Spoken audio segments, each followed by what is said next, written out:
How to integrate Zoho Forms with Zoho CRM. So first, go to Zoho Forms, and then if you don't have a form yet, you can just create one by clicking here.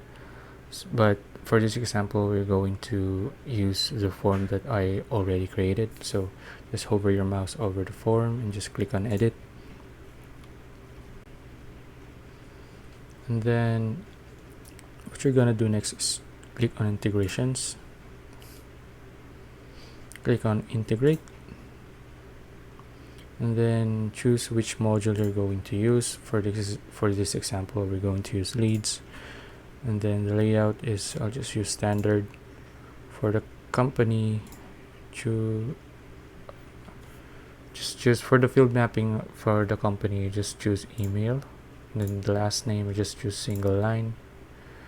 And then for the attachment mapping, you can add fields here if you want. You can also add fields in field mapping here by just clicking add fields. As for the actions, for this example, we're just going to use automation process management and attachment a signature. So this default template, but for your case, you can choose any one of the examples here. And then after doing all of this, just click on integrate,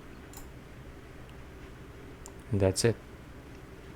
If you found this video useful, please like and subscribe for more videos like this. See you in the next one.